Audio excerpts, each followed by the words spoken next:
I just brought my food, man. With the game head on. Yeah.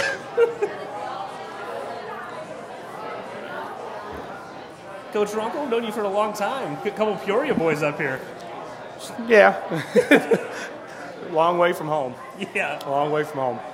So, sectionals on Saturday. You got a young squad. How do you think you'll win? It's going to be up and down with the young kids, obviously. Yeah, it was a little up and down for us. It was kind of the way our season had been. Our young guys actually did a pretty nice job. We had a couple seniors get through individually. Sean Sullivan got through, missed our school record in the IM by about half a second, which we were hoping to get. And then Matt Basinek, our sprinter, got through, and that's what we were hoping for. Those were basically the couple individuals we thought would get through and put everybody on 3 relays. So pretty excited. Hopefully we got a little more left for this weekend. Obviously, when you're competing with Glenbrook South every year, it's your sectional. Is that something that you can see the boys get up for a little extra?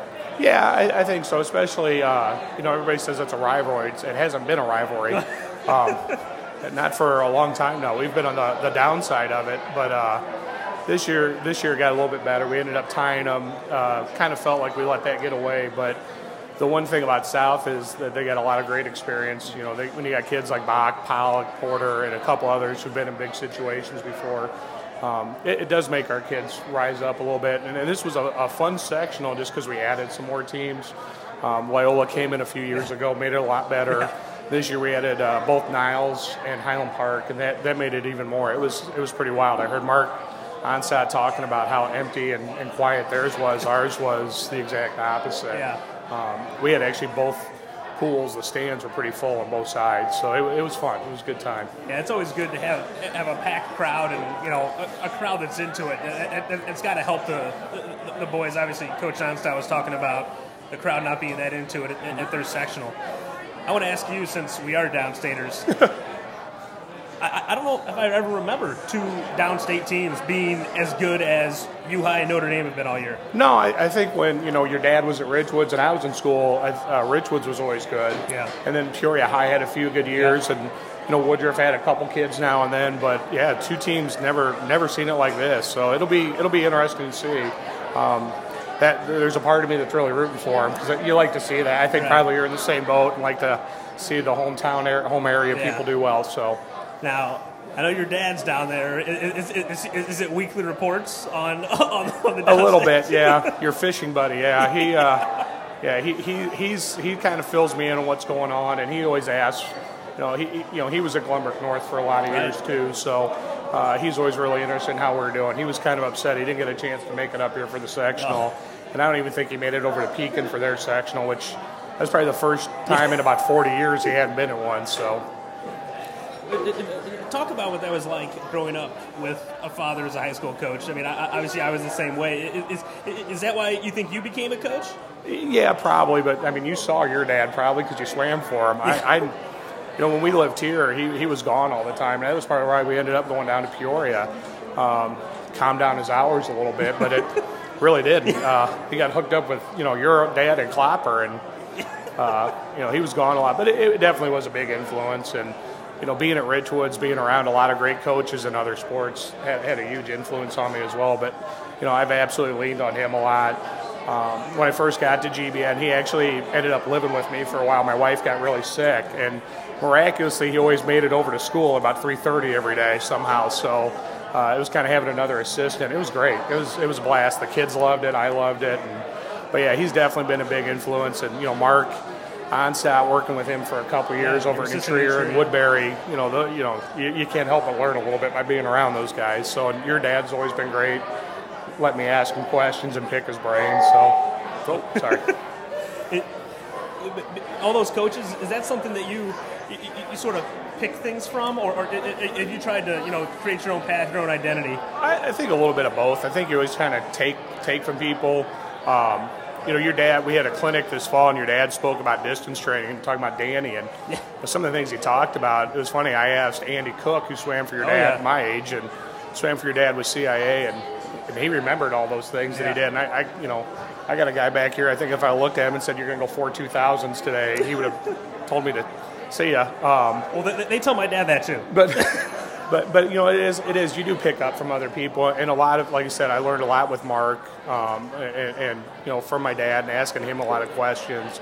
But you do want to make your own path. I think this year, I guess I've kind of branched out on my own a little bit. We have a district club program, and we have a new senior coach, Rob Bond, who I was pretty lucky to get to work with me with the high school, and he's been great. I've learned a lot about he came from the college ranks, and he's had great sprinters. So it was a great thing to learn from him as well.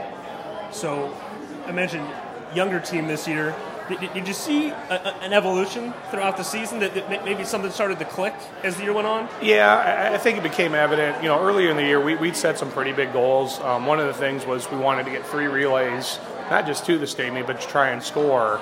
The first step was getting them there, and at times this year was kind of up and down and all over the place. So I did think we kind of grew into it. We had a couple guys, I think, grow into some roles a little bit for us, and we did what we wanted to do Saturday. We just didn't do it as well as we wanted to do. Yeah. So we kind of feel like there's a lot more left on the table for us to go get this week. We're going to have to. If our goals were to just get 3 relays in the top 12, we're going to have to go a heck of a lot faster. So. Do you think there's any advantage to having sort of those young, naive kids that maybe don't know they're not supposed to beat certain people? Yeah, even our older guy, our sprinter Matthew Basinik, he was in the sectional last year and he went 22.9 in the 50 and 54.2 in the fly. And this year, he's 47.8 in the 100 unrested and 21.9 leading off our relay. He has no really clue of what next week's going to be like. He was at the state meet last year as an alternate, but he went from never being in the state meet to being on 4 events and being a guy who's a legitimate point scorer. And it'll be interesting. That's the first time he went 47.9 a couple weeks ago, and I go, great, you're under the state cut. And his first time I was, really? Great. And he just kind of walked away, and that's Matt. So, well, it's definitely nice to get someone under the state cut at any point because the cuts are only getting faster. Yeah, we were talking with a couple other coaches, Dan Vanderjit from Niles West and Don Curra from Maine South. We were standing together during the meet Saturday, and we said, it's getting to the point where it's like other sports. You're pretty good if you're just a state qualifier. Yeah. And the cuts are getting so much closer to what's actually getting into scoring that I think probably a lot of people were in the same boat we were, where we had to shave and rest some guys a little bit just to get them there. Oh, sure. And now it's a matter of can they hold on for a week. And we've been talking all year about we're not going to taper just for one meet. We're going to taper for a 2-week period and try to work it where we've got something left and not just be happy to get there. Well, absolutely. That's everyone's goal, and hopefully it works out for you, but I know you got some young guys. You'll be around again next year. Hopefully. So, we'll hopefully have a good one this weekend, too. Thanks a lot, Coach. Thanks for having me. Yeah, absolutely. Thanks. Coach Josh Runkle, Glenbrook North.